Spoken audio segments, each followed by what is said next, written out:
ಮಾಡಿದ ವ್ಯಕ್ತಿಯ ಬರ್ಬರ ಹತ್ಯೆ. ಜಮೀನು ವಿಚಾರಕ್ಕೆ ಮಚ್ಚಿನಿಂದ ಕೊಚ್ಚಿ ಕೊಲೆ. ವೀರಭದ್ರಪ್ಪ 55 ವರ್ಷ ಗಂಭೀರವಾಗಿ ಕೊಲೆಯಾದ ವ್ಯಕ್ತಿ.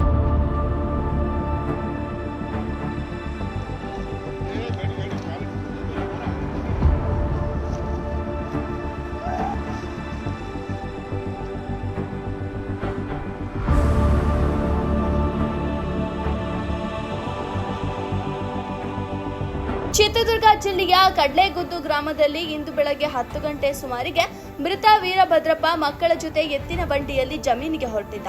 ಇದೇ ಸಮಯವನ್ನೇ ಸ್ಕೆಚ್ ಹಾಕಿ ಕಾದಿದ್ದ ಆರೋಪಿ ನಂದನ್ ಟ್ರ್ಯಾಕ್ಟರ್ನಲ್ಲಿ ಬೆನ್ನತ್ತಿ ಹೊರಟಿದ್ದ. ತೋಟದ ಹಾದಿಯಲ್ಲಿ ಹೋಗುತ್ತಿದ್ದ ವೀರಭದ್ರಪ್ಪ ಎತ್ತಿನ ಗಾಡಿಗೆ ಏಕಾಏಕಿ ಟ್ರ್ಯಾಕ್ಟರ್ ಗುದ್ದಿಸಿ ಅಟ್ಯಾಕ್ ಮಾಡಿದ್ದ. ಇತ್ತ ಎತ್ತಿನ ಗಾಡಿಗಿಂತ ವೀರಭದ್ರಪ್ಪ ಬೀಳುತ್ತಿದ್ದಂತೆ ರಾಕ್ಷಸನಂತೆ ಮುಗಿಬಿದ್ದ ಆರೋಪಿ ನಂದನ್ ಕೈಯಲ್ಲಿ ಮಚ್ಚು ನೋಡುತ್ತಿದ್ದಂತೆ ವೀರಭದ್ರಪ್ಪನ ಇಬ್ಬರು ಪುತ್ರರು ಎತ್ತಿನ ಗಾಡಿ ಎಗರಿ ತಪ್ಪಿಸಿಕೊಳ್ಳಲು ಯತ್ನಿಸಿದರು. ಇತ್ತ ಆರೋಪಿ ನಂದನ್ ಮಾತ್ರ ವೀರಭದ್ರಪ್ಪ ಬೆನ್ನತ್ತಿ ಹೋಗಿ ಮಚ್ಚಿನಿಂದ ಕೊಚ್ಚಿ ಬರ್ಬರವಾಗಿ ಕೊಲೆ ಮಾಡಿದ್ದಾನೆ.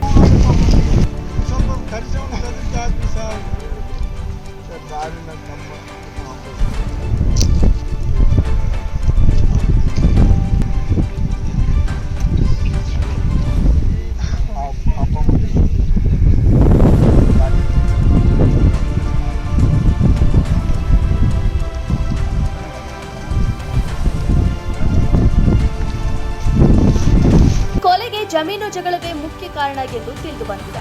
ಹಾಗೂ 1 ವರ್ಷದಿಂದ ಮೃತ ವೀರಭದ್ರಪ್ಪ ಹಾಗೂ ಇದೇ ಗ್ರಾಮದ ಕಾಂತರಾಜು ಕುಟುಂಬಗಳ ನಡುವೆ ಜಮೀನು ಜಾಗಕ್ಕೆ ಜಗಳ ನಡೆಯುತ್ತಲೇ ಇತ್ತಂತೆ. ಇದೇ ದೇಶಕ್ಕೆ ಕಾಂತರಾಜನ ಪುತ್ರ ನಂದನ್ ವೀರಭದ್ರಪ್ಪನಿಗೆ ಕೊಲ್ಲುವುದಾಗಿ ಕೊಲೆ ಬೆದರಿಕೆಯೂ ಸಹ ಹಾಕಿದ್ರಂತೆ. ಅಷ್ಟೇ ಅಲ್ಲದೆ ತನ್ನ ಬೈಕಿನಲ್ಲಿ ಮಚ್ಚು ಹಿಡಿದು ಓಡಾಡ್ತಿದ್ದಂತೆ. ಈ ವಿಷಯವನ್ನ ಕುಟುಂಬಸ್ಥರು ಪೊಲೀಸರಿಗೆ ಮಾಹಿತಿ ನೀಡಿದ್ರಂತೆ. ಆದರೆ ಪೊಲೀಸರ ನಿರ್ಲಕ್ಷ್ಯಕ್ಕೆ ಇಂದು ವೀರಭದ್ರಪ್ಪ ಹತ್ಯೆ ಆಗಿದೆ ಎಂದು ಕುಟುಂಬಸ್ಥರು ಆರೋಪಿಸಿದ್ದಾರೆ.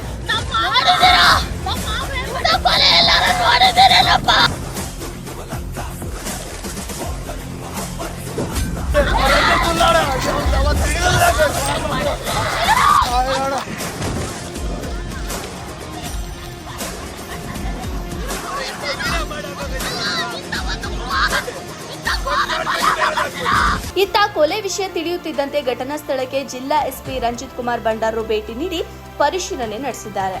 ಭರಮಸಾಗರ ಪೊಲೀಸರು ಆರೋಪಿ ನಂದನ್ ಹಾಗೂ ಕೊಲೆಗೆ ಕುಮ್ಮಕ್ಕು ನೀಡಿದ ಕಾಂತರಾಜ್ ಇಬ್ಬರನ್ನ ವಶಕ್ಕೆ ಪಡೆದು ಕೇಸ್ ಸಹ ದಾಖಲಿಸಿ ವಿಚಾರಣೆಯನ್ನ ಆರಂಭಿಸಿದ್ದಾರೆ. ಒಟ್ಟಾರೆ 2 ಕುಟುಂಬಗಳ ಜಮೀನು ಜಗಳಕ್ಕೆ ನೆತ್ತರು ಹರಿದಿದ್ದು, ಇತ್ತ ಕೊಲೆ ಮಾಡಿದ ಆರೋಪಿಗಳು ಇದೀಗ ಪೊಲೀಸ್ ಅತಿಥಿಯಾಗಿದ್ದು, ಕೊಲೆಗಡುಕರಿಗೆ ಕಠಿಣ ಶಿಕ್ಷೆ ಆಗಬೇಕು ಅನ್ನೋದು ಮೃತರ ಸಂಬಂಧಿಕರ ಒತ್ತಾಯವಾಗಿದೆ.